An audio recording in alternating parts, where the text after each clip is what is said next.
일주일 동안 평안하셨습니까? 네. 네. 오늘은 제가 빌립보서 3장 3절의 말씀으로 좀 은혜를 나누고자 합니다. 우선 빌립보서의 그 역사적인 배경을 조금 나눠보도록 하겠습니다. 특별히 빌립보서의 이 지금 상황이 사도행전 16장에 자세하게 나와 있습니다. 빌립보서에는 뭐 로마의 뭐 식민지 하에 있었다 뭐 이런저런 이야기, 여기가 유럽인지 어딘지 그런 언급이 없지만 사도행전 16장을 통해서 어떤 배경, 사회적 배경, 역사적 배경이 있는지를 알 수가 있습니다. 이 서신은 바울의 제1차 선교 여행 중에 로마에 투옥되는 그 사건을 16장에서 묘사하고 있는데요. 바로 빌립보서의 그 편지를 쓴 그런 장소이기도 합니다. 누가가 사도행전 16장에 이 빌립보의 그 형편을 알리면서 저희가 조금 더 좀 확대해서 볼 수 있는 그런 구절들이 있습니다.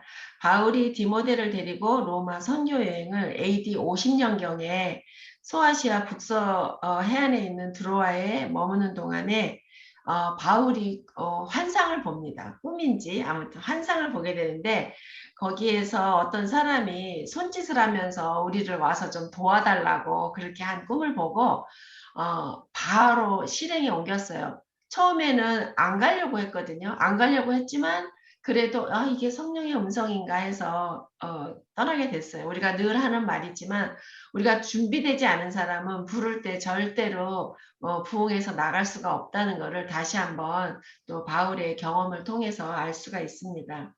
그런데 빌립보 교회는 그 유럽의 그러니까는 개척한 교회라서 그때 무슨 목사님이 계시고 무슨 유명한 제자들이 가서 그곳을 개척해서 감독을 했겠습니까?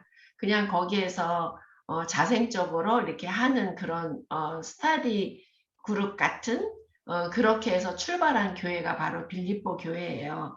그래서 빌립보서 1장 1절에 보면 빌립보 1장 1절에 보면 그리스도 예수의 종 바울과 디모데는 그리스도 예수 안에서 빌립보에 사는 모든 성도와 또는 감독들과 집사들에게 편지하노니 이렇게 해서 지금 빌립보에 어떤 구성원들이 있는지를 간접적으로 알려주고 있습니다. 사실은 이 빌립보서가 쓰여지게 된 계기가 있습니다. 그것이 이제 크게 두 가지로 나누는데 우리가 보통 빌립보서 그러면 기쁨의 책 이렇게 많이 소개되어져 있거든요. 근데 사실은 쓰게 된 동기를 보면 첫 번째는 누구였죠? 에바브로 디도가 많이 아팠어요. 많이 아파서 그가 이제 회복되는 과정에 그다음에 다시 돌아올 것에 대한 그런 안부를 전하는 그런 내용이 하나 있고요. 그다음에 두 번째 계기는 뭐냐면 이 빌립보 교회에서 바울이 도움을 받게 됩니다. 그러니까 얼마만큼의 그 도움인지는 정확히는 알 수 없어요. 뭐 생활비를 보내줬는지 아니면 무슨 옷을 보내줬는지 그런 거는 다 알 수 없지만 어쨌든 바울이 사실은 자급 사역을 했단 말이에요. 그가 천막도 깃고 뭐 그런 일들을 통해서 자급 선교를 했기 때문에 사실은 이게 전체적으로 보면 사도 바울은 그렇게 큰 도움을 다른 사람한테 안 받았다고 해요. 그런데 이렇게 편지서 간간히 보면 뭐 내 외투는 어디 있다, 누가 와서 나를 도왔다 그런 것들이 많이 있지만 전체적으로 보면은 사도 바울은 그렇게 큰 도움을 받은 그런 사역은 하지 않았다고 되어 있어요. 그러나 자급 사역을 한 거죠. 그렇게 해서 이제 큰 도움을 받게 된 거는 오늘 말씀의 결론이에요. 그래서 이제 그 중간에 있는 것들을 좀 나누고자 합니다. 제가 오늘 나눌 말씀은 빌립보 3장 3절입니다. 제가 좀 읽겠습니다. 하나님의 성령으로 봉사하며 그리스도 예수로 자랑하고 육체를 신뢰하지 아니하는 우리가 곧 할례당이라 이렇게 이 말씀입니다. 그래서 오늘 제가 세 가지를 이야기할 거예요. 첫째는 하나님의 성령으로 봉사하는 거, 그 다음에 두 번째는 그리스도 예수로 자랑하는 거, 그 다음에 세 번째는 육체를 신뢰하지 아니하는 것. 그렇게 세 가지를 나눠서 오늘 좀 말씀을 나누고자 합니다. 여기에 나오면 할례당이라고 나오고 그 바로 위에 절에 보면 손할례당이라는 말이 나와요. 근데 우리가 알고 있는 할례는 알고 있는데 그러면 손할례당은 뭔가 조금 이야기를 잠깐 나눠보도록 하겠습니다. 이곳이 지금 빌립보가 어디냐면 지금의 터키 지방인데 그 터키 지방에 그곳에서 새로 얻은 유럽을 개척하는 과정 중에서 처음으로 된 교회니까 얼마나 많은 오류도 있을 거고 또 결정해야 되면 실행착오도 있을 거고 여러 가지 것들이 아주 복합적으로 일어날 수 있는 그런 조건을 가진 교회였어요. 그러다가 보니까 아무래도 유대인들이 하나님 앞에 이렇게 말 안 듣는 양이다, 뭐 참지 못하는 백성이다, 뭐 배도한 백성이다. 우리가 늘 그렇게 이야기를 하지만 그래도 복음의 씨앗을 옮긴 사람은 유대인이에요. 하나님께서 그러기 위해서 그 백성을 선택하셨고 그래서 그 사람들이 그 복음을 전할 때는 뭐를 전했겠어요? 내가 한국에 와서 미국에 와서 살면 내가 미국 거나 유럽 거를 전할 수 없어요. 한국의 전통을 이야기하고 한국의 음식을 소개하고 한국의 의복을 소개하듯이 아마도 유대인들이 가서 이제 복음을 전할 때에는 그저 하나님을 전할 때는 그들이 가지고 있던 유전이 가장 많이 전달이 됐을 것 같아요. 그래서 아니나 다를까 할례가 이스라엘 백성에게 있어서 얼마나 중요한 문제입니까? 그 할례라는 것이 정말 아브라함의 자손이면 누구나 다 할례를 받아야 되는데 그 할례에 대해서 이제 많이 전하게 되는 거예요. 그런데 그 할례에 대해서 그러니까 유대인들의 유전을 전함에 있어서 안식일에 무슨 일을 해야 되고 무슨 일은 절대 하면 안 되고 그 다음에 제사는 이렇게 지내야 되고 할례는 이렇게 며칠 만에 받아야 되고 너무 많은 조건들을 그 유럽에 새로 이제 오픈하는 그야말로 런칭하는 그 교회에 가가지고 그런 것들을 많이 이렇게 하게 됐어요. 그렇지만 유대 사회에서는 스틸 이 사람들을 좀 무시했어요. 너희가 이것들을 다 따라하지 않을 거야? 그러면 너네는 아브라함의 자손이 될 수가 없어. 하나님의 백성이 될 수 없어. 계속 그런 식으로 한 거예요. 그래서 표현한 게 뭐냐면 그게 바로 손할례당이에요. 그게 하나님으로부터 온 그러니까는 마음의 할례를 받아야 되는데 정말 육신의 할례를 받는 것만 포커스를 하다가 보니까 이 사람들은 이제 쓰는 표현이 손할례당, 바울은 이제 손할례당이다. 그렇게 표현을 했어요. 그리고 3절에 바로 들어가면서 이런 사람이 우리가 할례당이다. 그렇게 사도 바울이 말을 하게 됐어요. 근데 그 중에 이제 세 가지 제가 말씀드렸잖아요. 하나님의 성령으로 봉사하는 거, 섬기는 거, 그거에 대해서 우리가 좀 생각해 볼 필요가 있어서 제가 조금 몇 가지를 준비를 했습니다. 우리가 여기서 보통은 여기 영어 성경에는 월십이라고 되어 있거든요. 근데 원어에 보면은 그냥 섬긴다는 뜻이 더 큰 뜻이에요. 그래서 왜 이 한글 성경에는 이거가 월십인데 왜 이걸 섬김이라고 했지? 이게 왜 이렇게 됐지? 제가 그래서 좀 여러 가지를 찾아봤는데 종국에는 월십하는 거예요. 마지막은 월십인데 원어에 보자면은 그거는 섬김의 뜻인데 뭐를 섬기는 거냐면 제사 제도를 통해서 하나님을 섬기는 그거를 뜻하는 그런 말입니다. 그래서 제가 첫 번째 소개해드릴 성경절은 로마서 1장 24절로 25절입니다. 우리가 좀 이걸 찾아서 좀 읽었으면 좋겠어요. 로마서 1장 24, 25.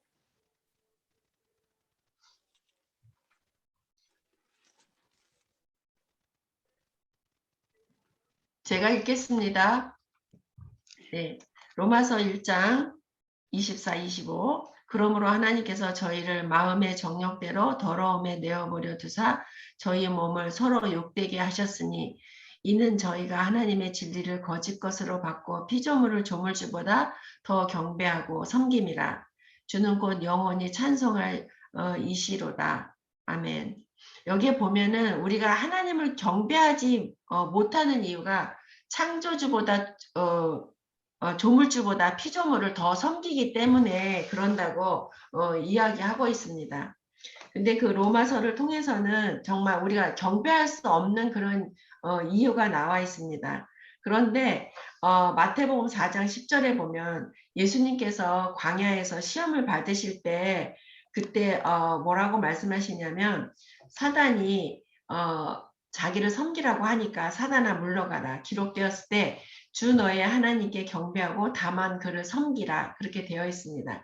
구약에서 보면은 여기서 나와 있는 그 원어적으로는 그 희생 제사 제도에 관계돼서 설명을 많이 하셨더라고요. 그런데 여기서 제가 요거 조금 표현을 해보겠습니다. 사실 섬기고 봉사하는 것을 외적인 행위가 내적인 헌신을 표현한다. 그렇게 만나 주석에는 그렇게 이야기가 되어 있더라고요. 그래서 우리가 외적인 거를 다 하면 내적인 게 표현이라고 하는데 요즘 세상은 딱히 그런 세상도 아닌 것 같아요. 그런데 사람들이 착각을 해요. 내가 어느 때 가서 어떤 모임에 참석을 잘하고 그 다음에 내가 이 정도 헌신이면 되겠구나. 겉으로 보여지는 걸로 나의 내적인 것을 표현하려고 하는 경향이 많이 생기는 거예요. 뭐 저 자신도 경험이 있고 또 어떻게 하다가 보면 또 그렇게 해서 내가 할 일을 다 했다. 또 이렇게 착각하게 만드는 일이기도 합니다. 그런데 그때는 일반적인 희생 제사가 있는데 그거는 죄인이 이제 죄를 지었어요. 그 죄를 양에게 전가를 해요. 그 다음에는 누가 다 일 처리를 하죠? 제사장이 하는 거예요. 그래서 내가 지은 죄를 양을 가져가서 피 잡는 것까지만 내가 하지 사실은 대리적인 일을 하는 거예요. 제사장들이. 그러니까 그런 일들. 이제 제가 이제 지금 하고 싶은 말은 하나님의 성령으로 봉사를 하라. 봉사를 하는데 하나님의 성령으로 하라는 거예요. 그냥 나의 뜻으로. 그냥 섬길 수 없는 것을 섬기는 게 아니라 내가 성령의 도우심이 없으면 봉사하게 되지 않는다. 그 말은 로마서 1장 25절에 나와 있는 말과 좀 일맥상통을 하게 됩니다. 그리고 또 신약의 요한복음 4장 20절로 23절에 보면 사마리아 여인이 우물가에서 예수님을 만나게 돼요. 그래서 이제 예수님이랑 이야기를 하는 중에 우리 조상은 여기서 예배를 드리는데 유대 사람들은 예루살렘에 가서 예배를 드려야 된다. 그렇게 이야기를 대화를 나누게 됐어요. 그러니까 예수님께서 의외의 대답을 하신 거예요. 여기서도 예배 드리지 말고 저기서도 예배를 드리지 말라 그렇게 이야기를 하시는 거예요. 그러면서 핵심이 뭐냐면 요한복음 4장에 보면 아버지께서는 참으로 예배하는 사람을 찾는다 그렇게 말씀하시면서 신령과 진정으로 예배하는 사람을 하나님께서 찾고 계신다고 그렇게 말씀을 하셨습니다.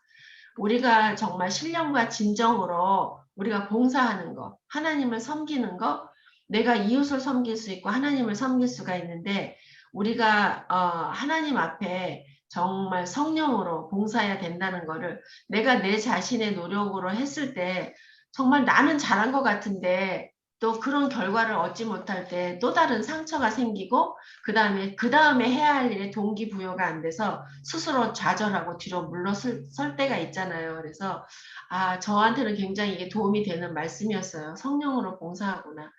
누군가가 나한테 봉사를 했는데 내가 똑같은 봉사를 하지 못한 경우에는 꼭 부작용이 생기더라고요. 그래서 좀 그런 게 많이 오늘 말씀드리고 싶었고 그 다음에 시편 기자는 또 이렇게 말씀했어요.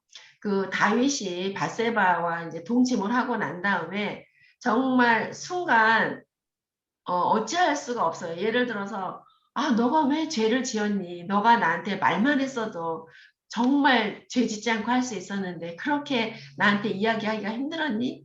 그런 경험을 바로 바세바하고 이제 동침하는 후에 그런 이야기를 했잖아요. 근데 그가 통회하는 마음으로 자기의 상한 심령으로 하나님께 나아간 거를 받아주시기를 그렇게 간구하는 그런 시를 쓰게 됐습니다.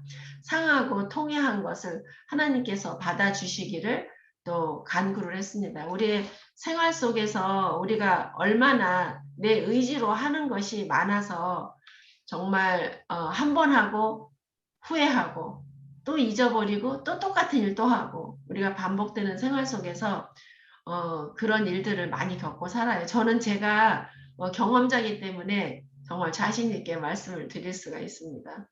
제가 사실은 아까 우리 여성 기도회 모임에서도 잠깐 이야기했지만 제가 어저께 양장로 조금 옥신각신했어요. 왜 옥신각신을 했냐면 저보고 뭘 좀 배워보라 그래요. 근데 제가 막 차일피일 미루고 제가 안 한 거예요. 그러니까 저보고 그러는 거예요.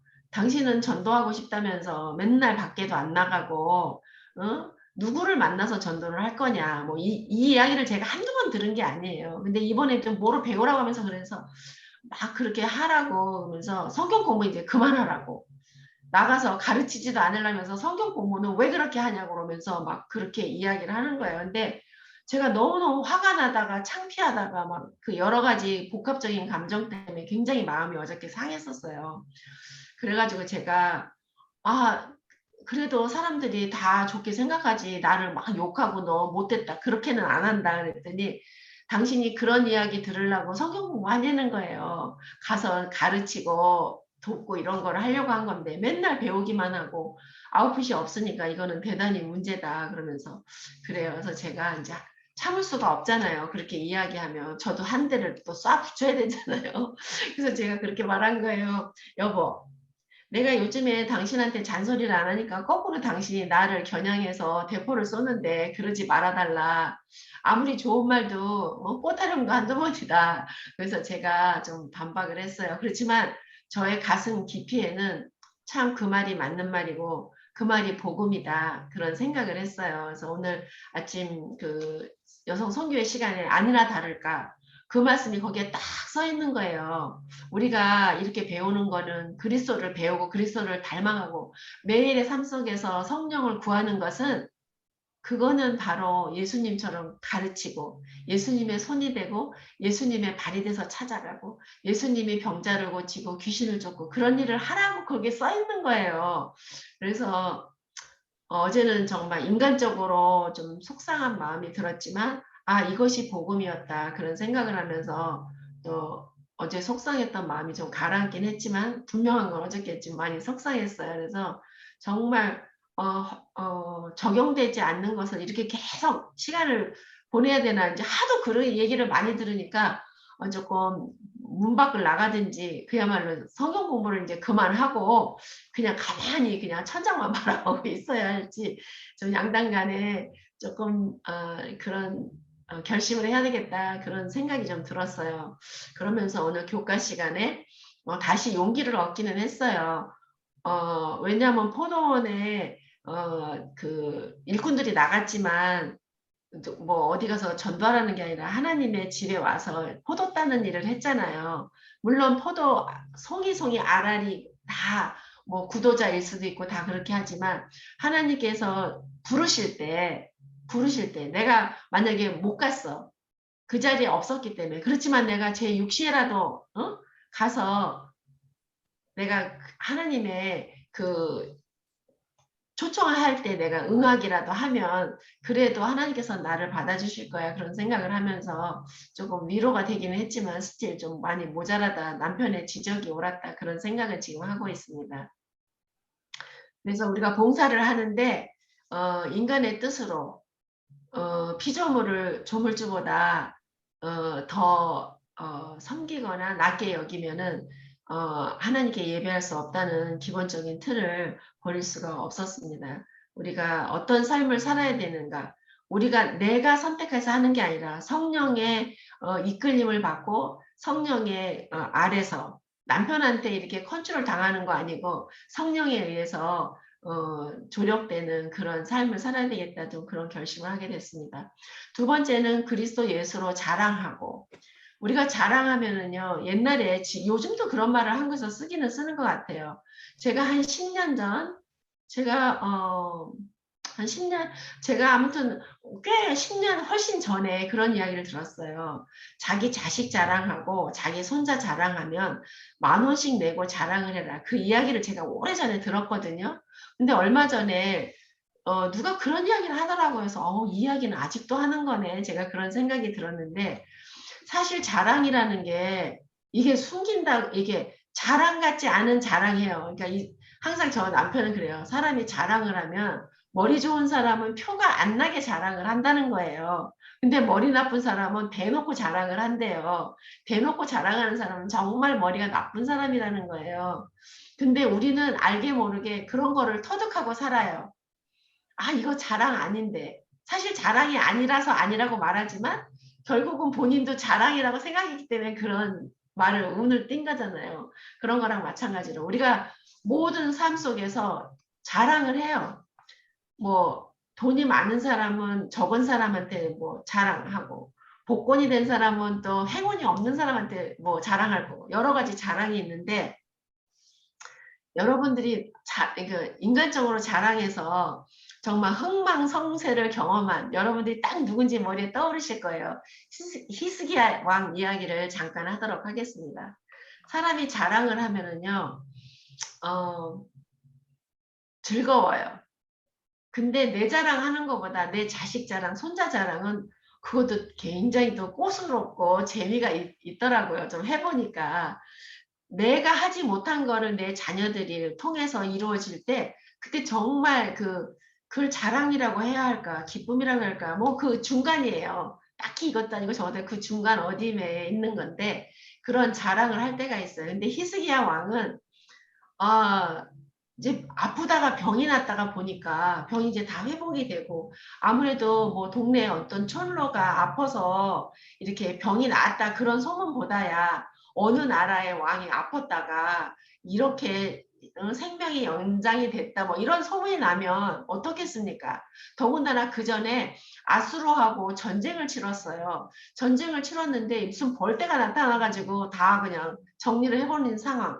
그러면 강대국에서 지금 뭐 미국이 한국을 뭐 얼마 나 유튜브에 보면은 뭐 한국의 위상이 완전히 우주적인 반열에까지 올라간 거예요. 뭐 한국 심지어 여기 조지아 여기 국민 방송 퍼블릭 방송에서 한국에 대한 이야기가 엄청 많이 나와요. 엄청 많이 나요. 예를 들어서 뭐 백일에 대한 것도 나오고 뭐 구정에 대한 거, 옷에 대한 거. 아예 그냥 시리즈로 하는가 봐요. 그렇게 해서 많이 나오더라고요. 근데 이제 그 당시에 그런 일들이 있었다 보니까 사실은 히스기야가 하나님 앞에 좋은 그 백성들 앞에 하나님이 원하시는 행동을 한 거예요. 근데 그게 교만이라는 게 얼마나 참담한 건지 좀 자랑을 한 거예요. 내가 정말 하나님 보시기에 좋은 집도 하고 막 이러다 보니까 생명도 구했고 나라도 구했고 그러다가 보니까 주변에 있는 사신들이 많이 왔잖아요. 왔는데 그러니까 이것도 교훈이라서 받아들여야 될지 모르겠지만 어떤 사람은 이렇게 표현해요. 나는 겉하고 안이 똑같은 사람이야. 이런 표현을 이렇게 하는 사람이 있어요. 근데 사실은 나란 일은 그렇지가 않은가 봐요. 히스기야가 정말 인정해주고 그 사신 그 큰 나라에서 온 사신들한테 다 보여줬지만 속하고 겉을 다 보여주다 보니까 어떻게 됐습니까? 그 나라가 이제 다시 돌아올 수 없는 지경까지 갔어요. 그런데 그 이야기를 이사야에게서 그 이야기를 듣게 되잖아요. 그런데 더 아이러니한 거는 이 정말 리더가 얼마나 중요한지 그런데 내가 치리하는 동안엔 이런 일이 없으면 that's fine. 그렇게 생각을 한 거예요. 그래서 결국은 이 나라가 바벨론에 망하게 되는, 그냥 나라를 통째 다 잃어버리는 일들이 생긴 거예요. 이게 자랑하는 게 사실은, 나 자신뿐만 아니라 나라의 흥망성쇠를 정말 살리고 죽이는 일에 얼마나 중요한 일인가. 그러니까 자랑을 하더라도, 그러니까 그러면 속내를 보이지 말라는 건가? 내가 중요한 거는 보이지 말고 겉에 것만 그냥 해야 되나? 어떨 때 우리가 대화 속에서 그런 거 느낄 때 있잖아요. 핵심은 없고 계속 변방에서만 돌다가 무슨 이야기를 한 거야? 이렇게 할 때가 있고 너무 내가 나를 그냥 다 낱낱이 고함으로 인해서 아, 저 사람 지금 무슨 상황이야? 사단이 좋아하는 일이 벌어질 수도 있더라고요. 그런 일들을 경험해 보신 적 있잖아요. 좀 그런 일들을 통해서 우리 히스기야 왕을 통해서 아, 자랑을 할 때는 좀 어떻게 자랑을 해야 되고, 그러기를 좋아하는 리더 밑에 있는 사람은 어떤 일을 만날 수 있겠구나, 좀 그런 것도 생각할 수 있었습니다. 그다음에 제가 두 번째는 오늘 교과에 그 빌립보 4장 4절로 6절에 나온 내용을 제가 잠깐 설명을 했는데 제가 준비한 성경절 중에 그게 있어서 제가 아까 잠깐 소개를 하게 됐습니다. 이 반석에서 물을 내는 게 두 군데 이렇게 기사가 있어요. 한 군데는 민수기에 있고 한 군데는 출애굽기에 있어요. 그런데 출애굽기하고 그 민수기에 나와 있는 게 묘사가 살짝 다르게 돼 있어요. 근데 저는 민수기에 나와 있는 거를 기준으로 해서 말씀을 드리도록 하겠습니다. 민수기 20장 1절로 13절에 보면 거기 무리바에 물이 나와요. 그게 뭐냐면 이제 반석을 통해서 물을 내고 그 이제 이스라엘 백성이 저는 이해해요. 정말 물 걱정 안 하고 뭐 내가 비록 노예지만 물 걱정 안 하고 양식 걱정 안 하다가 나와가지고 먹는 것도 먹는 거지만 이 물이 없으면 얼마나 심각합니까? 이것 또한 더군다나 가축들까지 다 데리고 나온 상황이면 내 먹을 물뿐만 아니라 그 부양해야 되는 가족과 동물들에게도 굉장히 치명적이니까 정말 그런 불평은 이해할 수 있는 불평인 것 같아요. 그래서 이제 백성들이 이제 아론하고 모세한테 와가지고 막 이렇게 불평을 하다가 보니까 정말 모세는 그런 생각 했을 것 같아요. 이건 해도 해도 너무한다. 산 넘어 산이고 물 건너 물이고 제가 목이 타니까 물 조금 마시겠습니다.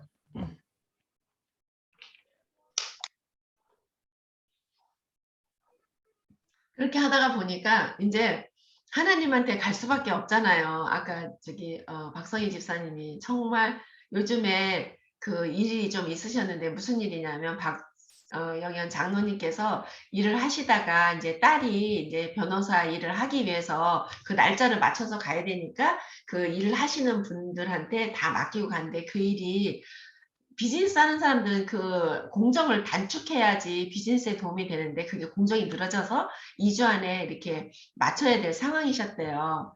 그래서 이제 말하자면 이제 문제가 있으니까 이제 그 일의 총 관리자가 박 장로님이시다 보니까 이제 박성희 집사님이 이제 LA 딸 집에 가 있고 그 2주 동안 박 장로님이 와 계신다, 그런 이야기입니다.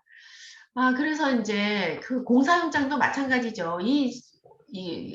그 공사 현장 말로 오야지가 없으면 그게 엄청 일의 진행에 지장이 돼요. 시간, 돈, 체력 소모, 뭐 말할 것도 없이 큰 그렇게 손해를 보게 돼요. 저도 옆에서 보니까 그걸 이해를 해요.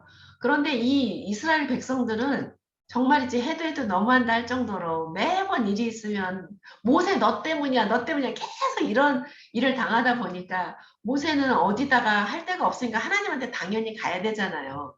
가야 되는데 하나님께서 그래? 그러면 내가 해결해 줄게. 해결해 주는데 뭐라고 말씀했냐면 뭐라고 말씀했는지 혹시 아시죠? 태시아 집사님. 하나님께서 모세에게 어떻게 이야기했죠? 말씀하셨죠? 경우에요. 어느 경우에? 이스라엘 백성이 물 달라고 하니까 이제 네. 모세가 가서 하나님한테 이제 말했잖아요. 이렇게 네. 백성들이 합니다. 그러니까 네. 하나님께서 모세에게 이야기했어요. 어떻게 하라고. 그럼 제가 이야기를 하겠습니다. 어떻게 이야기를 했냐면 반석애한테 명해가지고 물을 내라 이렇게 했어요. 근데 우리가 알기로는 어떻게 했습니까?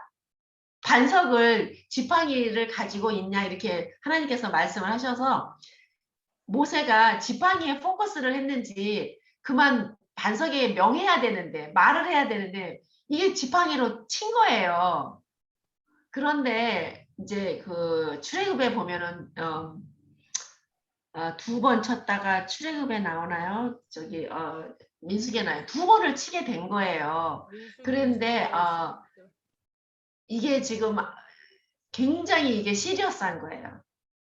우리가 아까 성령으로 섬기고 봉사하라고 했잖아요. 근데 이것도 마찬가지로 거기에도 적용할 수 있는 게 하나님께서 뭐라고 나중에는 말씀을 하시냐면 그 민수기 20장에 보면 여호와께서 모세와 아론에게 이르시되 너희가 나를 믿지 아니하고 이스라엘 자손의 목전에 나의 거룩함을 나타내지 아니한 고로 너희는 이 총애를 내가 그들에게 준 땅으로 인도하여 드리지 못하리라. 그래서 가나안에 못 들어간 거예요.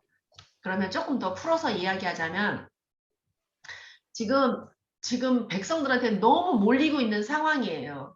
그래서 하나님을 만났어요. 그리고 하나님을 만난 다음에 모세가 백성들한테 이야기하는 거예요. 아, 물을 내라고 하라고? 그러면 내가 못할 줄 아냐? 그렇게 하고서는 그 지팡이를 사용을 한 거예요. 그런데 하나님께서는 뭐라 그러냐면 이스라엘 사람들 앞에서 나의 거룩함을 나타내지 않았다는 거예요. 그래서 제가 한번 생각을 해봤어요. 여기서 하나님의 거룩하심이 뭐지? 그런 생각을 해봤어요. 여러분들도 지금 마음에 떠오르시는 그런 생각이 있으실 거예요. 근데 뭐냐면 지팡이를 사용한 거하고 말로 반석에서 물을 내는 거하고는 천지 차이예요. 그렇지 않겠어요?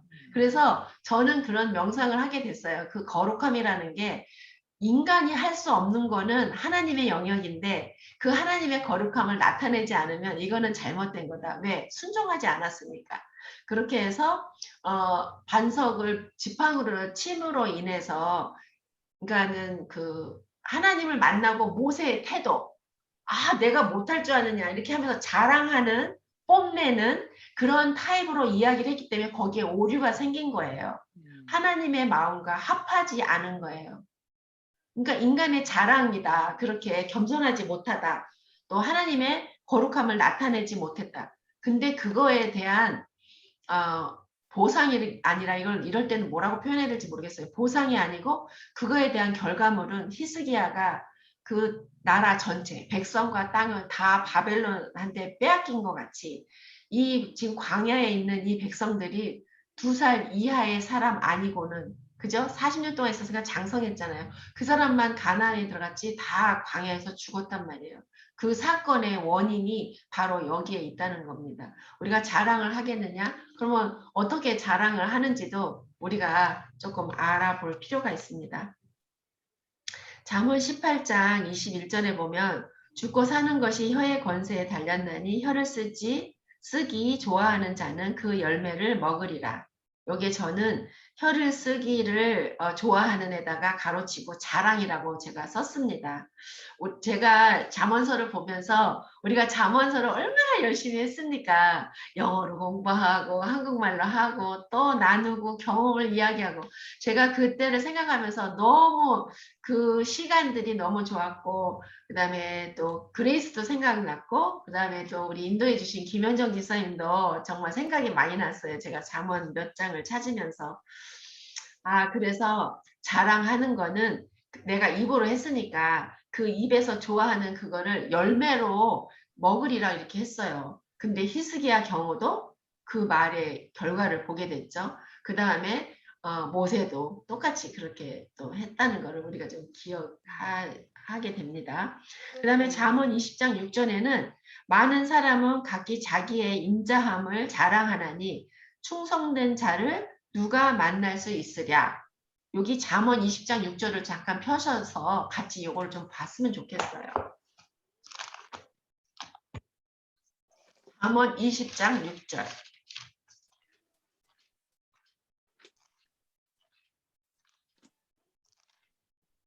잠언 20장 6절 제가 읽었지만 우리 김현정 집사님 목소리 괜찮으시면 좀 읽어주세요. 잠언 20장 6절 많은 사람은 각기 자기의 인자함을 자랑하나니 충성된 자를 누가 만날 수 있으랴. 예, 이 말씀이 무슨 말씀일까요? 이 말씀은 자기가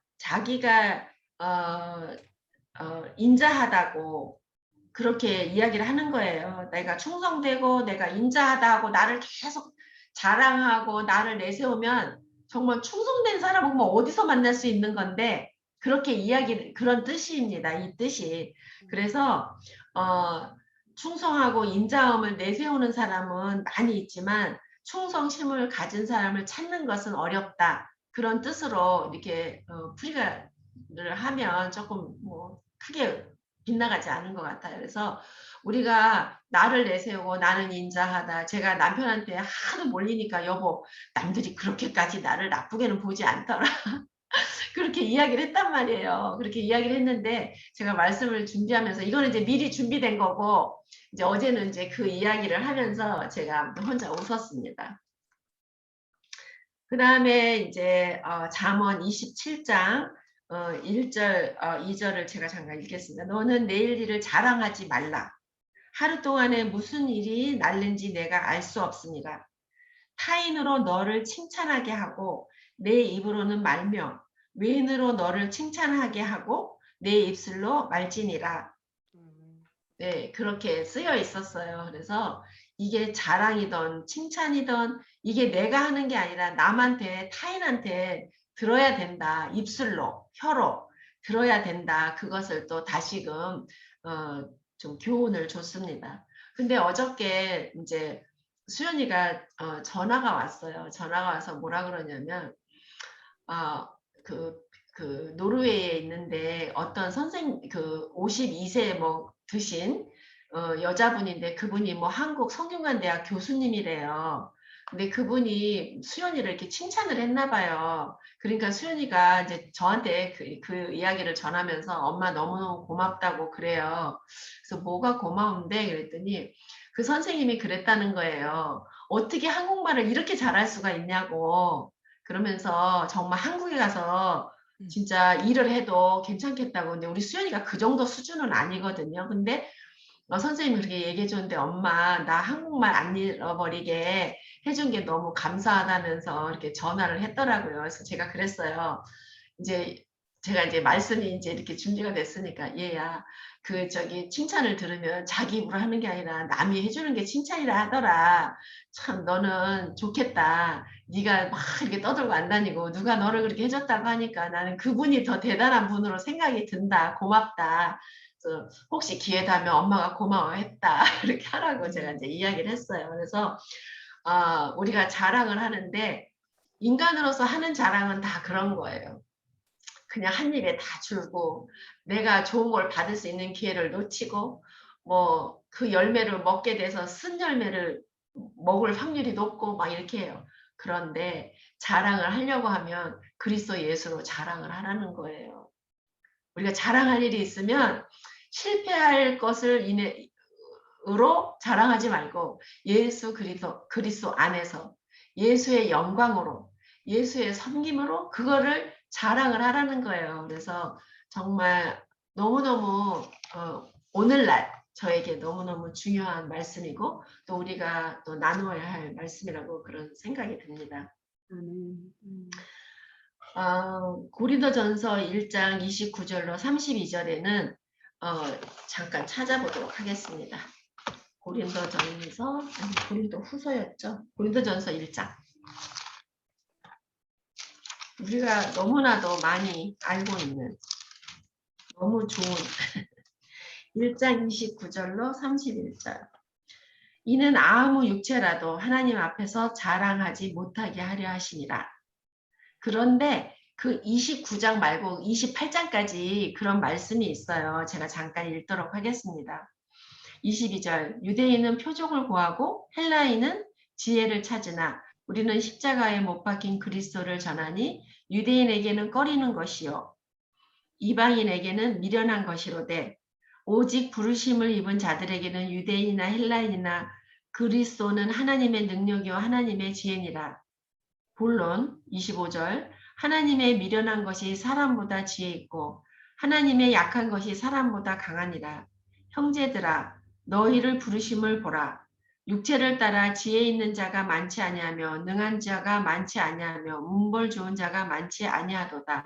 그러나 하나님께서 세상의 미련한 것들을 택하사 지혜 있는 자들을 부끄럽게 하려 하시고 세상의 약한 것들을 택하사 강한 것들을 부끄럽게 하려 하시며 하나님께서 세상의 천한 것들과 멸시받는 것들과 없는 것들을 택하사 있는 것들을 폐하려 하시나니 이는 아무 육체라도 하나님 앞에서 자랑하지 못하게 하려 하심이라. 그러니까 우리의 육체로는 자랑할 것이 아무것도 없다는 거예요. 하나님께서 하시는 방법은 내가 잘났다 하지만 그보다 못한 사람을 바라보면서 깨닫게 하시는 거예요. 우회적으로. 자존심 강한 사람한테 너 잘못했다 이러면 그냥 쓰러지잖아요. 그렇게 하지 아니하시고 돌려서 그런 사람을 그렇게 하니 자랑할 때는 육체로는 자랑할 것이 없으니까 그리스도의 영광으로 자랑해라. 그리스도로 자랑해라. 그렇게 이야기하고 있습니다. 마지막 세 번째로는 육체로 신뢰하지 않는 사람. 육체로 신뢰하지 않는 사람을 좀 보겠습니다. 여기 아까 제가 서두에 말씀드렸지만 우리가 유대인들은 이렇게 복음의 씨앗을 가져가서 자기네들이 한 거, 유전, 그렇죠? 내가 실패한 거면은 우리가 대강 솎아내고 좋은 것을 이렇게 해야 되는데 그게 안 되고 내가 있는 그대로 그렇잖아요. 아까 민 집사님도 말씀하셨고 김현정 집사님도 말씀하셨지만 내가 뭐를 전하려고 하면 내가 누굴 전할 대상도 못 찾고 그렇게 해서 전하는 것보다 나의 행실로 나의 삶의 어떤 열매로서 이렇게 보여주는 거가 더 중요한 것으로 생각을 하시잖아요. 우리가 다 또 공감하는 이야기고. 그렇게 하다가 보니까 유대 사람들은 그 이제서 할례 받고 이방인들에 대해서 그다지 그렇게 뭐 좋게 생각 안 해요. 복음을 전하면서도. 그런데 사도 바울의 말은 육체로 신뢰하지 않는 사람. 뭐냐 뒤집어 말하면 유대인들은 자기 육체를 신뢰하는 거예요. 나 8일 만에 할례 받았어. 이렇게. 나 안식일 이렇게 지켜. 뭐 이렇게. 자기의 작은 선행들을 하면서 자기의 육체를 계속 신뢰하는 거예요. 그런 것 때문에 이제 사도 바울이 꼬집어 이야기를 한 거겠죠. 그래? 육체로서 나를 신뢰하려면 나 보통 사람 아니야. 우리 이전에 사도행전에서 배웠잖아요. 근데 여기 빌립보서 3장에 3장 4절에 지나가 보면 여기 4절에 그런 말씀이 있어요. 그러나 나도 육체를 신뢰할 만하니 만일 누구든지 다른 이가 육체를 신뢰할 것이 있는 줄로 생각하면 나는 더욱 그러하도다. 그렇게 말하고 있어요. 우리가 다 아시잖아요. 누구의 문화생이었고 나는 무슨 지파에 속했고 내가 정말 열심으로 일하기 위해서 대제사장 밑에서 예수 믿는 사람들을 다 잡아서 데리고 오고 그런 거 저런 거는 유신적으로 다 자랑을 했지만 그거 별거 아니더라. 내가 해보니까 예수님 외에는 아무것도 자랑할 것이 없더라. 그렇게 해서 빌립보 3장 13절에 오직 한 일, 한 가지 일, 즉 뒤에 있는 것을 잊어버리고 앞에 있는 것을 잡으려고 표대를 향하여 그리스도 예수 안에서 하나님이 위에서 부르신 부름의 상을 위하여 쫓아가노라. 그렇게 간증을 합니다. 우리가 사도 바울은 육신적으로 내놓을 것이 많아서 좀 옛날 것을 조금 드러내고 그렇게 찾고 이렇게 하기를 원할 것 같은데 사도 바울의 반응은 전혀 달라요. 그냥 지나간 거 다 잊어버리자. 근데 오늘 교과 시간에도 이제 하늘나라에 가면 우리가 옛 것은 하나도 기억나지 않고 다 지나간다고 하셨잖아요. 그것이 얼마나 큰 축복이고 나의 죄악이나 이런 그 뿌리 밑에 있는 잔털까지 다 기억나지 않게 하시고 정말 동이 서에서 먼 것처럼 기억나지 않고 바다가 깊어서 빠지면 건질 수 없고 그런 것들을 이렇게 할 수 있도록 저에게 기회를 주시는 것 같아요. 사도 바울의 그 간증이 정말 이전 거 다 잊어버리고 앞으로 향한 효대를 향해서 나간다. 그렇게 간증을 하고 있습니다. 예수를 아는 지식이 얼마나 가장 존귀하고 고귀하다는 것을 또 간증을 하고 있습니다. 그러면 육체를 신뢰한 사람들이 누가 있었나 한 사람만 대표적으로 이야기를 하도록 하겠습니다. 여기 지금 바울이 조금 어디냐 하면 사도행전 23장을 보겠습니다.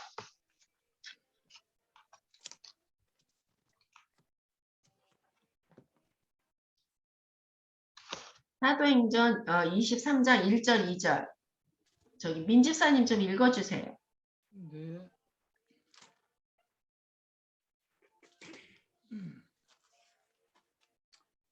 사도행전 23장 1절 2절 바울이 공회를 주목하여 가로되 여러분 형제들아 오늘날까지 내가 범사의 양심을 따라 하나님을 섬겼노라 하거늘 대제사장 아나니아가 바울 곁에 섰는 다른 사람들의 섞는 사람들에게 그 입을 치라 명하니. 네.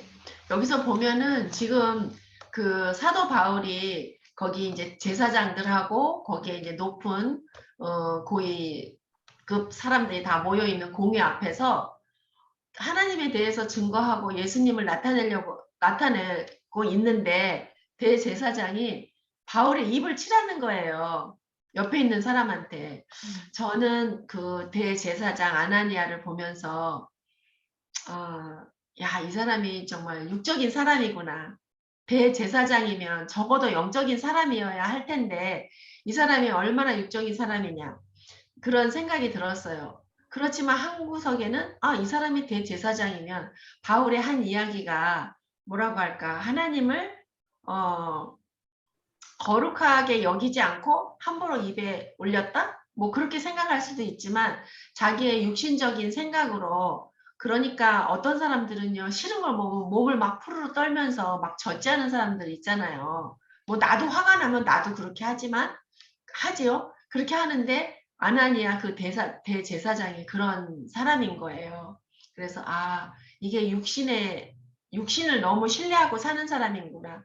내가 직함을 통해서 나의 위치를 통해서 나의 배움으로 뭐 딱히 입을 쳤다고 하지 않더라도 내가 배운 것이 부족한데 어떤 더 배운 사람이 나 부족함으로 말 한마디를 썼다면 그것도 뭐 손으로 뭐 입을 친 거나 마찬가지잖아요. 그런 걸 생각하면 육신을 너무 의지하고 너무 신뢰하면서 살면 어떤 부작용이 있을까? 사도 바울이 그 남긴 업적이 대제사장인 아나니아보다 훨씬 많고 하나님의 거룩함을 더 많이 공포했고 예수 그리스도를 더 많이 이방에게 알린 그것을 생각하면 아나니아는 그냥 육에 속한 사람, 자기가 자기 자신을 믿은 사람 그렇게밖에 판단할 수가 없게 됐습니다. 이제 유다서 1장 20절에 보면 그러면은 육신적인 사람이 되지 않으려면 어떻게 해야 할까? 제가 성경절을 3개를 찾았습니다. 유다서 1장 20절에 태시아 집사님 찾으셨으면 좀 읽어주시겠어요? 유다서 1장 20절. 사랑하는 자들아 너희는 너희의 지극히 거룩한 믿음 위에 자기를 건축하며 성령으로 기도하며. 네. 그 다음에 로마서 12장 16절도 좀 찾아서 읽어주세요, 집사님. 로마서 12장 16절. 16절.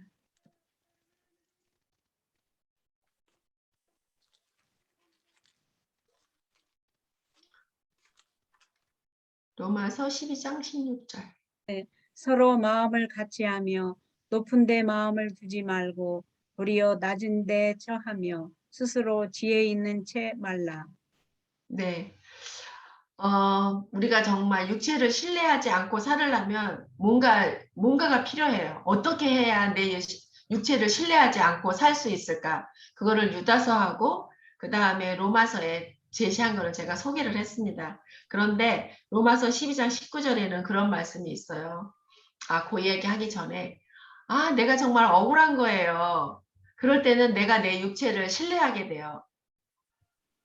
막 아닌 말 막 쏟아내고 뭐 심하면 주먹도 나가고 더 심한 사람은 총도 사용하고 뭐한 사람 칼도 사용하고 공권력을 사용하고 그런 여러 가지 형태로 그거를 사용을 합니다. 내 억울함이나 나의 뭐 자존심이 상했다든가 특히 남자들은 막 자존심은 막 생명과도 같은 거잖아요. 뭐 이제 그럴 때 그런데 로마서 10장 19절에 그렇게 말씀하세요. 내가 친히 원수를 갚지 말고 하나님의 진노하심에 맡겨라.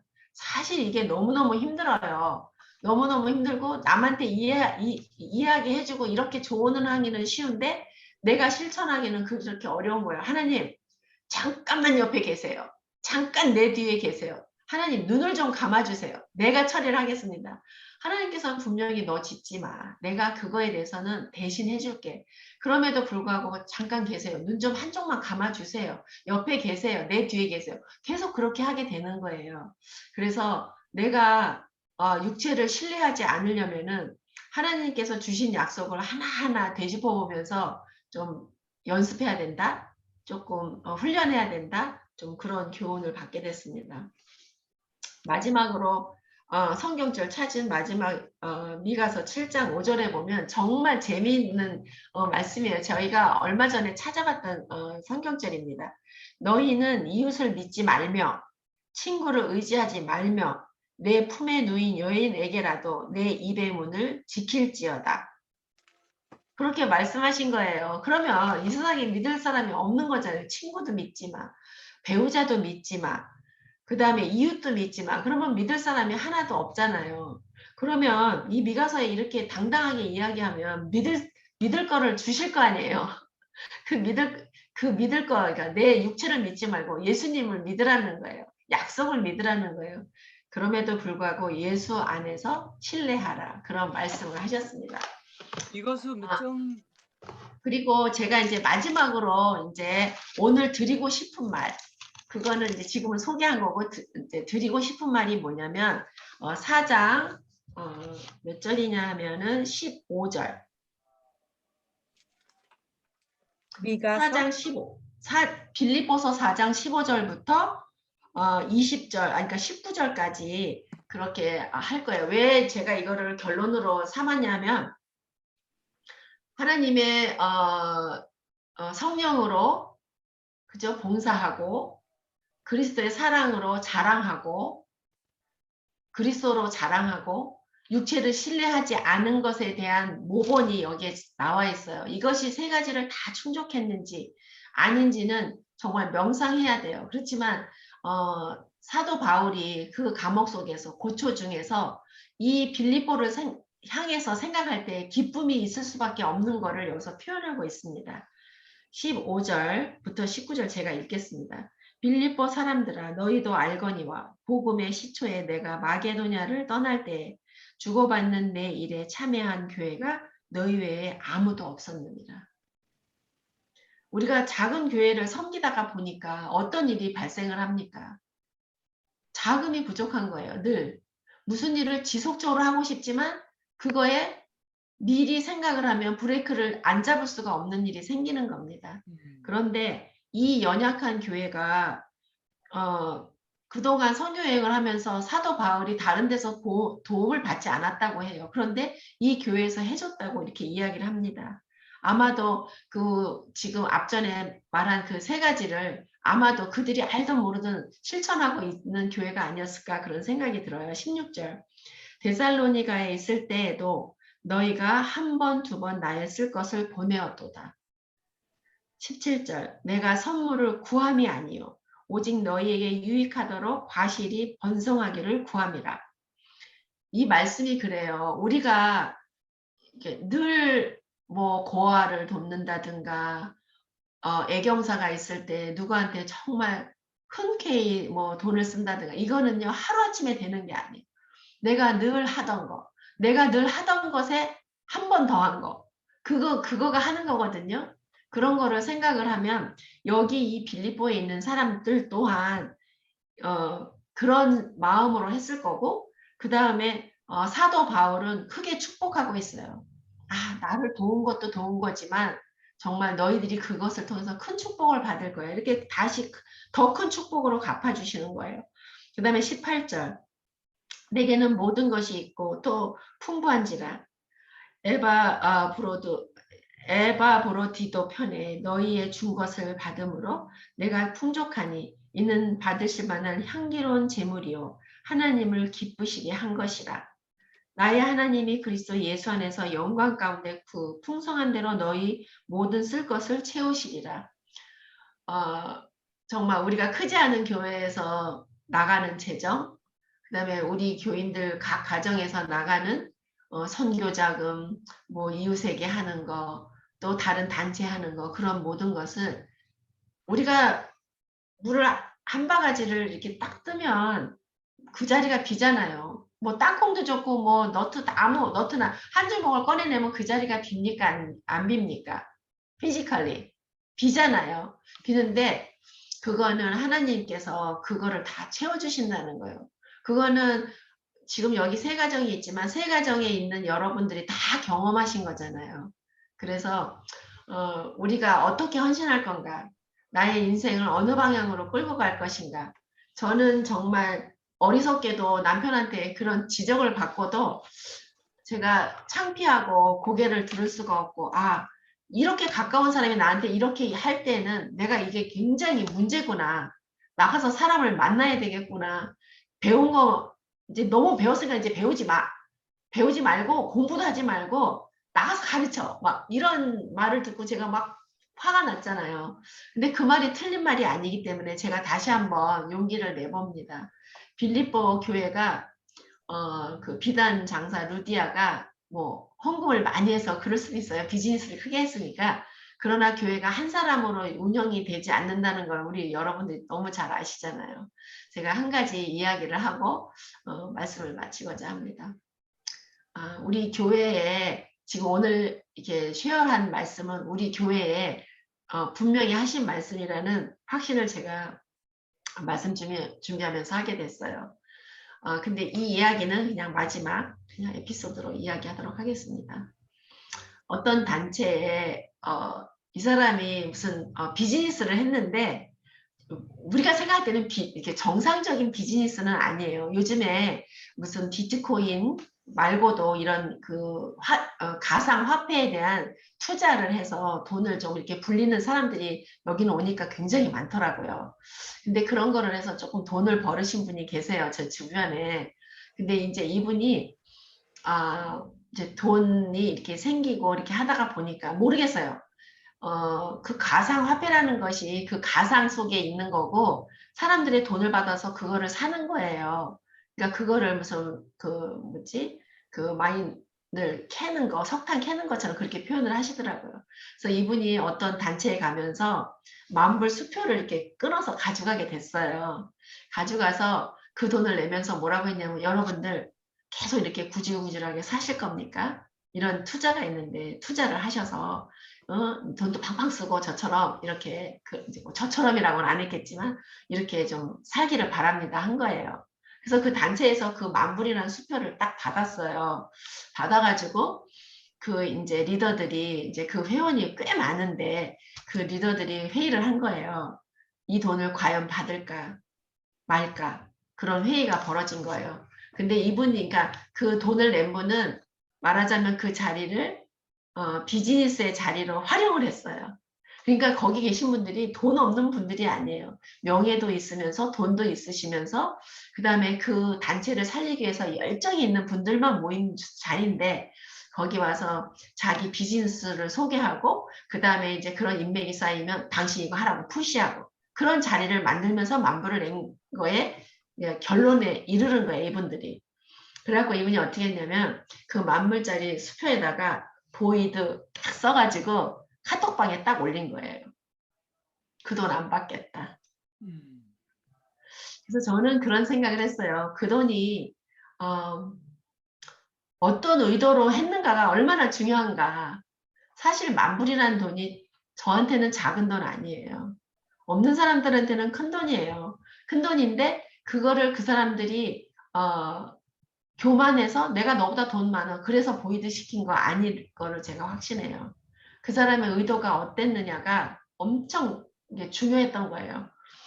그래서 거기다 보이드 해갖고 카톡방에다 딱 이렇게 올렸더라고요. 제가 그거를 보면서 생각이 많이 교차가 됐어요. 뭐 자금이 필요하면 쓰지 뭐 이런 생각도 들었다. 그래 이거는 뭐 한 인간의 자존심이지 이런 생각도 들었다. 이 돈을 다른 곳에 쓰고 이 사람이 조금 자기의 육신을 너무 신뢰하지 않았으면 좋았겠다. 뭐 여러 가지 생각들이 굉장히 많이 스치고 지나가는 좀 그런 에피소드가 있었습니다. 우리가 하나님께서 우리한테 바라는 것은 너희가 뭐를 하라고는 아무것도 안 한 거예요. 하나님의 성령으로 섬겨라. 그리스도의 사랑으로 행하라.